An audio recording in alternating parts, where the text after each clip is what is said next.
Cuentos originales de los hermanos Grimm. Con voz por Laura Malfoy. Tomo 1, parte 1. Vocabulario. En este vocabulario figuran las palabras que en el texto aparecen con asterisco. Aster. Planta de jardín que tiene flores en forma de margaritas blancas o azules. Codo. Medida de longitud de unos 42 centímetros contando desde el codo al extremo de los dedos. Cruzado. Moneda antigua con una cruz en el anverso. Feldespato. Silicato de aluminio y de calcio, sodio o potasio o mezcla de estas bases que forma parte de muchas rocas. Filloa. Especie de tortilla que se hace con harina, yemas de huevo batidas y un poco de leche. El nombre elegido para la traducción corresponde a una especialidad culinaria gallega. Gobio. Peste leósteo de pequeño tamaño. Oye. Espíritu benigno de la mitología germánica. Vive gustosamente junto a los lagos y pozos y allí se peina su cabello dorado. Pero, de la misma manera que Wotan, puede mostrarse enormemente furiosa. Por esta razón, se le representa a veces como una vieja bruja nariguda con los cabellos de punta que asusta a los niños.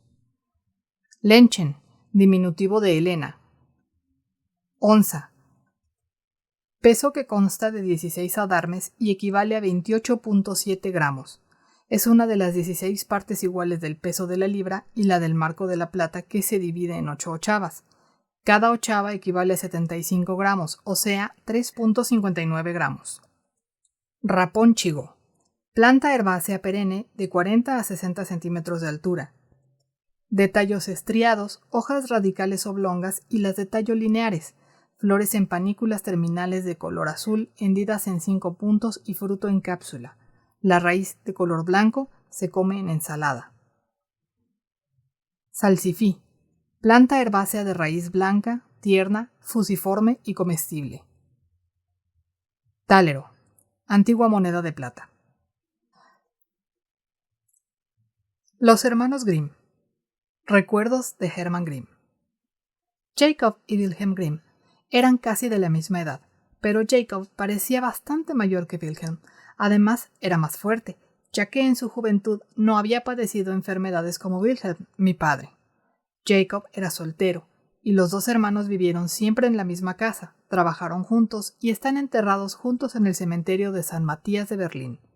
Nacieron en Hanau, Jacob el 4 de enero de 1785 y Wilhelm el 24 de febrero de 1786. Sus cumpleaños eran días de fiesta para nosotros los niños. Por lo que puedo recordar, a Jacob le ponían siempre en una bandeja de plata, que solo se utilizaba en esas ocasiones, una verdadera montaña de uvas pasas que se llevaba a su habitación. También le regalaban un par de zapatillas bordadas.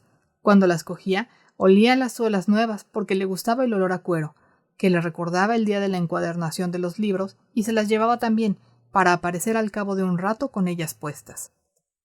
A mi padre, el 24 de febrero, le regalaban una maceta de primaveras de color rojo pálido, su flor favorita. Para mí, la idea de cumpleaños va asociada a esa flor. La primera parte de su vida, la más alegre, solo la conozco por cartas y relatos. Durante esa época bella y fecunda, los hermanos vivieron en Kassel, donde fueron juntos al colegio. Los estudios universitarios los realizaron en Marburg. En Kassel se colocaron de bibliotecarios en la biblioteca de Hesse, en cuyas amplias y silenciosas salas se encontraron como en su propia casa. Siguieron 7 años en Gotinga a partir de 1829. Los últimos decenios los pasaron en Berlín. Allí murió primero Wilhelm, el 16 de diciembre de 1859. Aún puedo ver a Jacob aquel día frío de invierno cogiendo un duro terrón con sus finas manos y arrojándolo a la tumba de Wilhelm. El 20 de septiembre de 1863 le siguió él. Ambos trabajaron hasta el último día de su vida desde la mañana hasta la noche. Wilhelm, en los últimos años, un poco cansado ya. Jacob, en cambio, seguía haciendo planes para el futuro. Cuentos de niños y del hogar. En Alemania, todos conocen a los hermanos Grimm. Los niños crecen amándolos. La de veces que me han preguntado si estaba emparentado con ellos. Y al decirles que era su hijo y sobrino, me convertí en una especie de pariente de los que me preguntaban. Nunca se me pudo brindar mayor honor. Todos honran su nombre, y este aprecio del pueblo se hereda de generación en generación. Para el monumento que se les va a hacer en Hesse han contribuido todos los alemanes, e incluso gentes de otras partes de la tierra. Hasta los niños y los pobres han aportado con frecuencia unos pocos Pfennig. Jacob y Wilhelm Grimm perdieron muy pronto a su padre. Por lo tanto, no tuvieron que agradecer su educación más que ellos mismos. Desde muy jóvenes poseyeron un gran sentido de la responsabilidad para con su madre y sus hermanos pequeños. Luego, al llegar la desgracia en 1806, se sintieron dominados por la idea de trabajar por el honor y la liberación de la patria. Creían en la vuelta de la antigua unidad y grandeza de Alemania. Al mismo tiempo, sin embargo, alimentaban un único y gran deseo que también les sería concedido: el ser independientes y no ser molestados en su trabajo científico. Eso es lo primero que me viene a la memoria cuando pienso en mi padre o en mi tío, que el silencio era su verdadero elemento. Jacob se quejaba muy poco en las cartas que escribía a su hermano. Lo único que le resultaba a veces insoportable era que en las horas libres no encontraba un sitio en el que pudiera trabajar sin ser molestado. Yo he nacido en Kassel, pero los primeros recuerdos los tengo de Gotinga. Aún me veo andando en silencio por los cuartos de estudio de mi padre y del apapa, como llamábamos de niños a Jacob Grimm y todos los amigos de la casa. Solo se oía el raspar de las plumas o, de vez en cuando, una ligera tosecilla de Jacob. Este se inclinaba mucho sobre el papel para escribir. Las barbas de su pluma estaban totalmente desgalichadas y caídas, y escribía a toda prisa. Mi padre mantenía la larga pluma de ganso tiesa hasta la punta y escribía más despacio. Los rasgos de la cara de ambos se movían ligeramente al escribir, alzaban o bajaban las cejas y de vez en cuando miraban al vacío. A veces se levantaban, cogían un libro, lo abrían y lo hojeaban. Me hubiera parecido imposible que alguien se atreviera a interrumpir aquel sagrado silencio. Las habitaciones de trabajo de los hermanos en Gotinga daban a un gran jardín. A lo lejos destacaba un tilo y una valla de madera. Yo había oído decir a las criadas que el mundo estaba sujeto en alguna parte a unas tablas, y en mis pensamientos infantiles creía, pues, que en cada valla se encontraba el fin del mundo. De todas formas, para mí lo más lejos era Kassel. Allá iba todos los años la familia entera en un carruaje cargado de maletas desde Gotinga a través de las montañas del Münden. Cuando pasábamos el león de arenisca que señalaba la frontera de Hesse, me encontraba en mi verdadera patria chica. En lugar de los álamos de Hannover, había cervales a los lados de la carretera. También mi padre y mi tío se sentían en Gotinga, muy lejos de su tierra. Jacob se consolaba pensando que en ambos lugares las estrellas del cielo eran las mismas. El primer discurso académico que pronunció en Gotinga versó sobre la nostalgia. Yo solo viví en Hesse unos pocos años, desde que tuvimos que abandonar Gotinga y volvimos a Kassel hasta que nos destinaron a Berlín. Pero para mí Hesse siempre ha seguido siendo mi verdadera casa, y en ninguna parte me resultan tan hermosos el valle, la montaña, ni los grandes panoramas. Allí me parece respirar otro aire. Mi madre hablaba siempre en dialecto de Hesse. Ese acento tiene para mí algo encantador. Su sonido me parece cosa de cuentos. Los percibo en todo lo que escribieron Jacob y Wilhelm. El Fulda fue para nosotros siempre un río importante, y el bello poema que le dedicó Karl Müller arrancaba las lágrimas de mi madre. Pero mis recuerdos de la infancia son sobre todo de Gotinga. En las ventanas de las habitaciones de estudio de mi padre y de mi tío estaban sus flores preferidas. En la de Jacob, alelíes amarillos y heliotropos, y en la de Wilhelm, como ya he dicho, primaveras de suave aroma. En un dibujo que representa a este en su escritorio, aparece junto a él un tiesto de primaveras. Los dos hermanos tenían la misma relación de camaradería con la naturaleza que Goethe. Todo aquello que floreciera y creciese les alegraba. Sobre sus mesas había piedras minerales de todas clases como pisapapeles. Sobre la de Jacob, una pieza a base de conchas petrificadas. Sobre la de Wilhelm, todo un yacimiento de cristal de roca. Sus escritorios, con todo lo que había sobre ellos, han sido donados al Museo Germánico de Nuremberg, donde esperemos que se guarden con respeto. El poema de Platen a la flor de una madreselva hallada por el poeta en un paseo otoñal se lo he oído recitar a mi padre muchas veces con emoción, y el dedicado a la violeta de Goethe, que tan bellamente compuso Mozart, le era muy querido. Los dos hermanos tenían la costumbre de volver de sus paseos con flores y hojas, que luego colocaban en los libros que más utilizaban.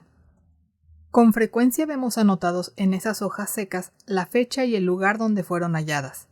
Toda su vida la acompañan estos recuerdos. A veces pegaban las hojas sobre papel y apuntaban más detalles. Una vez encontré una hoja de trébol que mi padre había cogido el día en que mi hermano mayor, que murió muy pronto y que se llamaba Jacob Shen, o Jacobito, fue enterrado junto a su abuela. Tanto en los libros de Jacob como en los de Wilhelm hay muchas hojas y flores de la tumba de su madre. Entre los viejos escritos he encontrado un capullo de rosa seco pegado sobre un papel en el que pone: de la tumba de nuestra querida madre. Arrancado por mí el 18 de junio a las 8 para mi querido hermano en recuerdo mío. No pone ni el año ni de qué hermano se trataba. Mi padre tenía, además, otra flor favorita. En una carta que escribió mi madre tras la muerte de mi padre, leo: estas margaritas son de la tumba de mi querido Wilhelm. Toda ella está cuajada de estas flores, que nadie ha sembrado. En otoño plantaremos lilas, que eran sus flores favoritas, así como de su madre y de Lotte. Pero el contacto de Wilhelm con la naturaleza nunca fue más allá de los paseos, pues la dolencia cardíaca que padecía desde el comienzo de sus años de universidad le impedía realizar grandes esfuerzos. Él andaba despacio, Jacob deprisa, de manera que nunca paseaban juntos. Esa salud delicada obligó a Wilhelm a limitarse a recorridos cortos en sus viajes. Jacob, por el contrario, estuvo en París, en Viena, en Italia, en Holanda y en Suecia. Cuando menos se lo esperaban, anunciaba que se iba de viaje y solo cuando ya se hallaba de camino decía a dónde se había dirigido. De ello darán noticia muchas de sus cartas cuando más adelante se publiquen algún día. Jacob tenía en su habitación una estatuilla de Goethe hecha por Rauch y Wilhelm un busto de Goethe realizado por Weiser. Goethe era para ellos la máxima autoridad. Pero tampoco eran coleccionistas de Goethe. Hasta que comenzaron el diccionario, no recibieron de Hirzel la edición de última mano. Toda su querida biblioteca, para la que habían ido reuniendo libros ya desde la época de estudiantes universitarios, se hallaba en las habitaciones de Jacob. Como bibliotecarios que eran, tenían los libros cuidadosamente colocados y los trataban como a unos subordinados que merecen respeto. Los estantes estaban bajos, de manera que se podía llegar cómodamente con la mano a las filas de más arriba. Sobre esos estantes colgaban unos amarillentos retratos al óleo de tamaño natural de antepasados y parientes. Pequeñas pinturas o dibujos enmarcados de otros rostros colgaban de las partes de la pared en las que no había libros. Los niños, muy familiarizados con esta gente tan seria, no preguntábamos nunca por sus nombres o sus destinos. El bisabuelo de Jacob y Wilhelm destaca como el más importante de ellos, Friedrich Grimm, nacido el 16 de octubre de 1672 en Hanau y muerto en el mismo lugar el 4 de abril de 1748. A los 20 años era ya predicador de la corte real de Isenburgo. Al año siguiente fue llamado como segundo predicador a Hanau, y en 1706 se convirtió en primer predicador e inspector eclesiástico de esta misma ciudad, cargos en los que permaneció durante 42 años. El rastro de sus antepasados puede seguirse hasta comienzos del siglo XVII. Quien mire este retrato contemplará respetuosamente a un hombre que, con la mano levantada y el dedo índice estirado, parece explicar el pasaje de la Biblia sobre cuyas páginas abiertas descansa su mano izquierda, San Juan 15:5, Yo soy la vid. El cuadro fue pintado en 1741, cuando Grimm tenía 69 años. En 1748 murió. En una carta que escribió 3 semanas antes de su muerte, con mano moribunda desde el lecho de la muerte, se despide de sus queridos hermanos, los sacerdotes, a los que tuvo que visitar como inspector de la iglesia durante 42 años. Con palabras cargadas de emoción, les recuerda que empleen toda su fidelidad, diligencia y fuerzas del cuerpo y del alma y que no cejen en su empeño ni en su afán de trabajar. El cura de Steinau, Georg Jungans, que siguió la actividad de Friedrich Grimm, dice de él: si observamos el trabajo de Grimm y de su clero diocesano en las asambleas trimestrales, no podemos por menos de admirar a un hombre que supo despertar a la ciencia a sus sacerdotes de una manera apasionada, fiel, incansable y grandiosa. En esta frase el acento va sobre la palabra ciencia. Junto al retrato de Friedrich Grimm estaba el de su hijo, también llamado Friedrich, que murió como sacerdote en Steinau. De él ha hablado Jacob en las noticias familiares que da en su autobiografía. Al llegar a Steinau, a donde fue en 1730 como sacerdote de Hanau, elegido para el bien y el orden de la reforma evangélica, su único y más devoto hermano Jonás le dedicó una felicitación cristiana y fraternal. Esta es la primera vez que aparecen juntos los dos hermanos Grimm, ambos teólogos. En los comentarios a ese poema de formato infolio se atestigua que los abuelos de los hermanos en 1730 ya habían servido y estado al frente de la iglesia de Hanau durante 70 años. Jonas Grimm era, por aquel entonces, un estudiante de teología de 17 años y no sobrepasó los 22 años. Su retrato también está allí. Lleva una chaqueta de color rojo lacre y apoya el brazo a un lado. Mientras en los otros rostros encuentro parecido con los descendientes, este me resulta extraño. A Steinau fue también el hijo del pastor Friedrich, mi abuelo Philipp Wilhelm Grimm, que había estado trabajando antes en Hanau como jurista y allí murió en la flor de la vida. Su retrato, el de su mujer, mi abuela, y el del padre y la madre de ésta fueron pintados tan bien por el aún hoy famoso pintor Urlaub que, a pesar de su pequeño tamaño, tienen un gran valor artístico. Además están perfectamente conservados. En 1788, toda la familia se hizo pintar por el maestro. Jacob, el hijo mayor de Philipp Wilhelm Grimm, figura como el más joven de esa serie de cabezas. Espero que tras mi muerte, con quien se cierra esta familia, estos cuadros sean guardados cuidadosamente en Hanau, donde se levantará el monumento a los hermanos. El pequeño óleo de Urlaub representa a Jacob Grimm con 2 años. A sus padres les debió de hacer mucha ilusión verle en el cuadrito con su traje de color violeta. Una banda ancha de color verde claro atada a un lado en un gran lazo, un amplio cuello de camisa fruncido que le llega hasta los hombros, hebillas de plata en los zapatitos, los pies ligeramente cruzados, flores en las 2 manos y apoyado en una pequeña roca. En primer plano se ven flores azules y rojas sobre largos pedúnculos entremezcladas con livianas mariposas. Arriba aparecen unos arbustos y al fondo unos árboles de tronco delgado, todo lo cual forma un conjunto de cuento, y ya en su rostro infantil se adivinan los futuros rasgos serios de su cara. Jacob tenía 9 años cuando murió su padre. Él mismo cuenta cómo a la mañana siguiente de que muriera fue despertado muy temprano por unas voces que oyó en el cuarto de al lado y saltó en camisa para ver lo que pasaba. A través de la puerta entreabierta, vio cómo el carpintero junto con otro hombre tomaba medidas para el féretro y decía: «Ese hombre que yace ahí se merece un féretro de plata». El oír aquello le consoló y le satisfizo de forma indescriptible.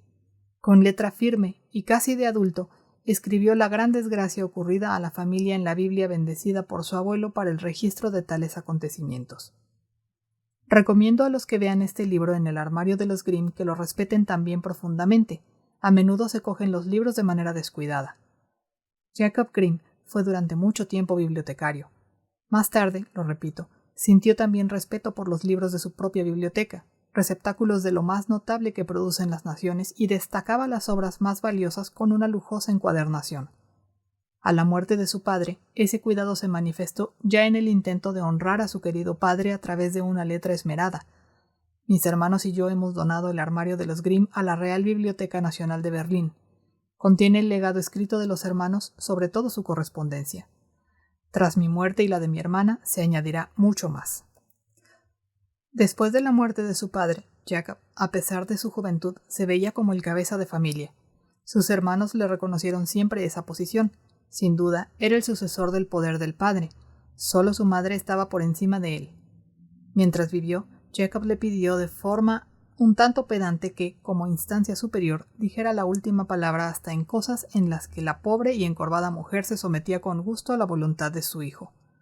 Mi padre Wilhelm, solo 13 meses más joven que Jacob, reconoció hasta el final esa posición superior de su hermano. Ahora descubro emocionado cuán sagrada le resultaba a mi padre esa relación, pues había algo dominante en la naturaleza de Jacob y no siempre era fácil someterse a ella. De niño, Jacob se ocupó de que se hiciera justicia a la memoria de su padre. Conservamos cartas escritas por él a su abuelo en esa época. En una de ellas protesta enérgicamente contra un sastre que, según le habían contado, había hablado desfavorablemente de su difunto padre en una taberna. En la carta, Jacob exigía que el calumniador fuera llevado ante el tribunal. También está al corriente de la situación política de Alemania, aunque solo sea para saber en qué medida es afectada la ciudad de Steinau, donde sigue viviendo la madre, por los movimientos de las tropas.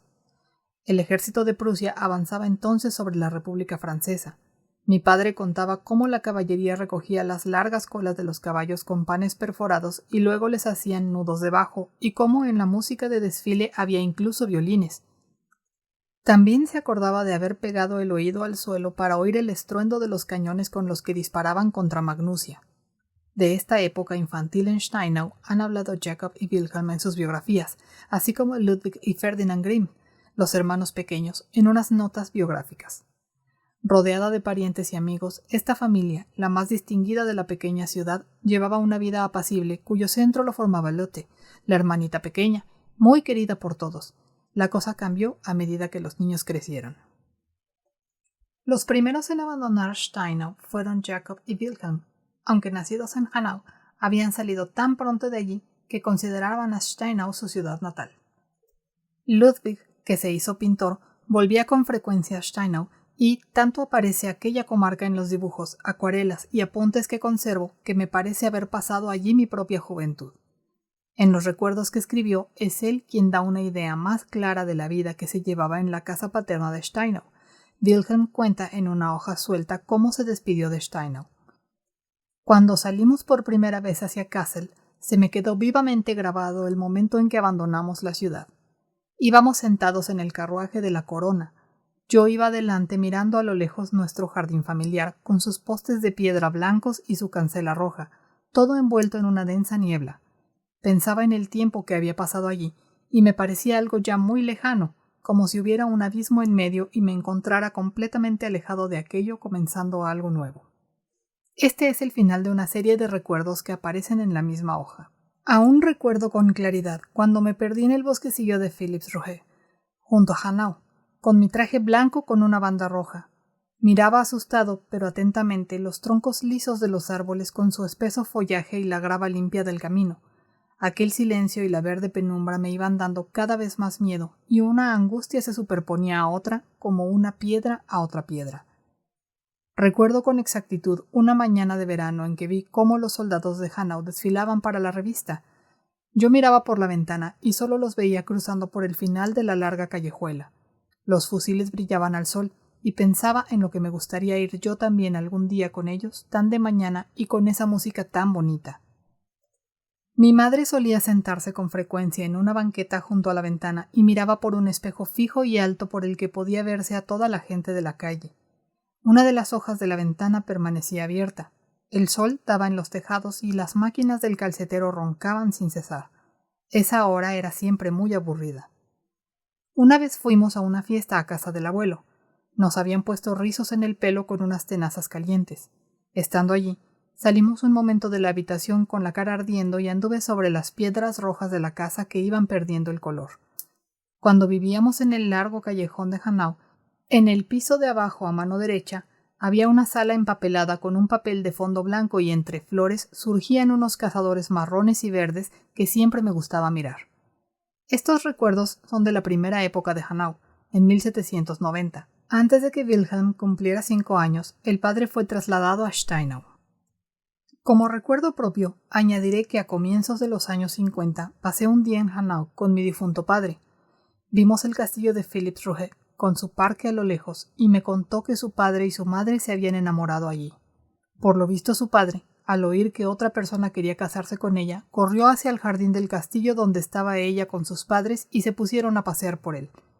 Mi padre y yo recorrimos luego la ciudad y me enseñó todos los sitios que conocía y la casa en la que habían vivido. Wilhelm continuó el relato de la marcha de Hanau a Steinau. El primer viaje de Hanau a Steinau también lo guardo en la memoria. Yo iba sentado en el coche sobre una arqueta guarnecida de chapa dorada, dormido casi todo el rato sobre el regazo de mi tía. Las figuras octogonales que había en las posadas de los pueblos se me hacían muy raras. Las flores blancas con espinas negras sin hojas me parecían copos de nieve y recuerdo que el molinero tuvo que partir una rama para poderse subir al coche. Eso fue poco antes de llegar a Gelnhausen. Luego, ya en Steinau, estando sentado sobre el órgano de la iglesia escuchando el sermón, Apoyaba la cabeza en la mano y pensaba en qué pasaría si saliera por la puerta y en lugar de en Steinau estuviera en Hanau y fuera a ver al abuelo. Tras la muerte de mi padre me lo imaginaba siempre entre la gente que salía de la iglesia cogiéndome de la mano o hablándome detrás de la puerta. Durante tanto tiempo lo pensaba que al fin creía que podía suceder de verdad, pero nunca me asustaba pensarlo. El retrato del cuarto de mi bisabuelo es el mejor conservado de los que pintó Urlau. Lleva una chaqueta de terciopelo marrón oscuro con grandes botones dorados y con dibujos, de la que le cuelga por delante una chorrera blanca. Tiene una corta peluca blanca y un semblante fresco y expresivo, a pesar de ser un hombre muy mayor. Por el contrario, la carta de Philipp Wilhelm Grimm, mi abuelo, es más bien flaca. Jacob se le parecía mucho. Philipp Wilhelm tenía solo 44 años cuando murió. Es curioso que mi padre, cuando escribe acerca de sus experiencias o cuando nos hablaba de ellas, sentía la necesidad de matizar los momentos de su vida. El color, la luz y las sombras desempeñaban para él un papel importante. Escribe con una visión de poeta y pretende que las escenas sean como imágenes. Jacob solo da lo real. La eficacia de sus apuntes se basa en una aguda reproducción de lo sucedido en la realidad. Wilhelm tiene el afán de contar a los demás. Jacob escribe, por decirlo así, para sí solo. Curiosamente, Ludwig Grimm, el pintor, tenía una naturaleza mucho más parecida a la de Jacob que la de Wilhelm, y los dibujos y aguafuertes de la naturaleza que hacía para él solo a modo de diario superan en mucho a las pinturas que hacía pensando en el público. Cuando mi padre y mi tío hablaban de sus primeras experiencias en Kassel, los tiempos de Steinau formaban un fondo lejano. Contando en Kassel solo con sus propios recursos, adquirieron enseguida la independencia interior que les caracterizó a lo largo de toda su vida. Al ser los dos mayores de la familia, sentían la obligación de ocuparse de sus hermanos, y con respecto a ellos mismos, la necesidad de satisfacer su afán de instrucción. A ello hay que atribuir el impulso natural de salir de Hesse, a donde volverían más adelante. Rara vez la vida oficial alemana ha sido tan favorable a las inquietudes juveniles como durante los acontecimientos que tuvieron lugar a comienzos de ese siglo. Ellos demuestran que los tiempos más felices para un pueblo no son aquellos en los que se disfruta de tranquilidad, sino aquellos en que la vida nos estimula a emplear todas nuestras fuerzas.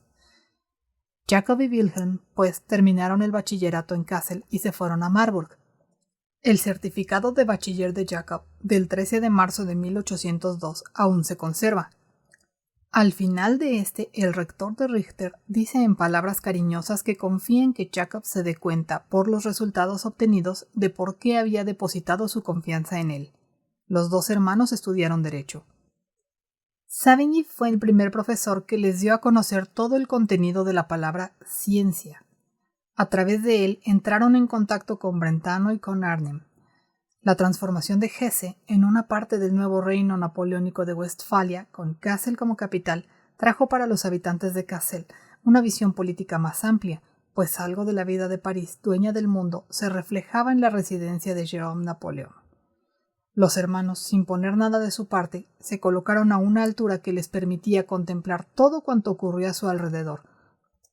Por aquel entonces aprendieron a ver los distintos casos de la política europea, como si tuvieran una experiencia de hombres de Estado tras de sí, don que se confirmó en 1848 sometiendo los repentinos y confusos acontecimientos a una crítica objetiva. Jacob y Wilhelm han perseguido siempre el bien y la honra de su patria, pero nunca trabajaron con vistas a un partido, ni siquiera a un partido ilustrado. Para ellos había una patria alemana por cuya victoriosa grandeza valía la pena sacrificar cualquier cosa.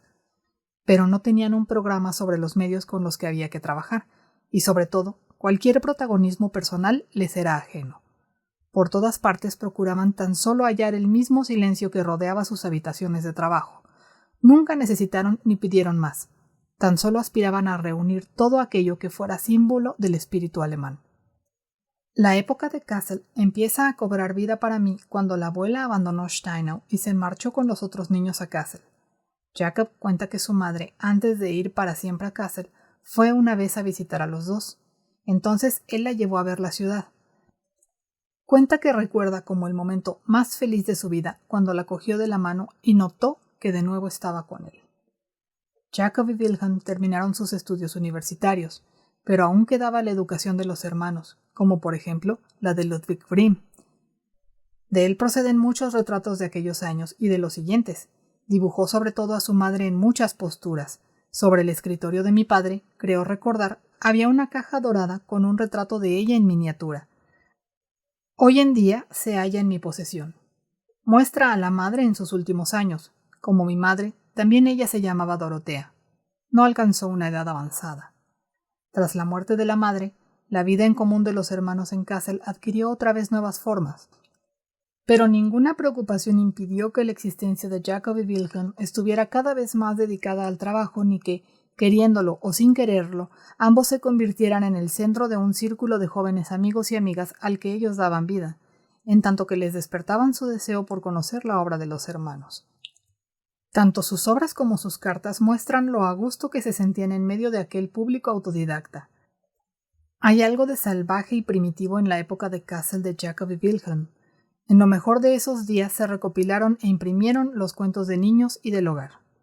Estos no son el producto de un trabajo realizado en una dirección determinada, sino uno de los resultados de su actividad general.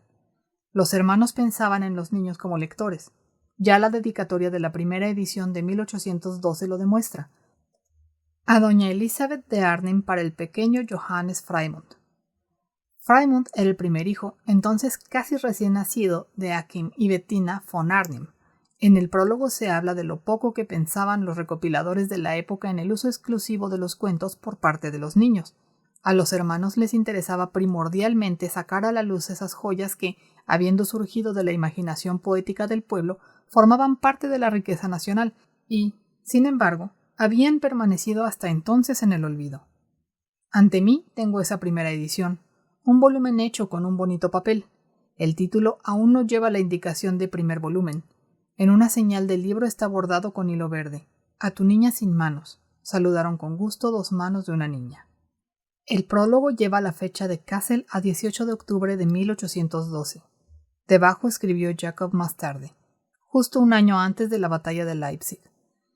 Hay además las siguientes observaciones hechas por la mano de mi padre.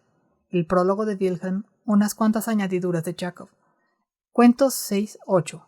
El ruiseñor, la culebra ciega y la mano del cuchillo, traducidos del francés y del inglés por Jacob.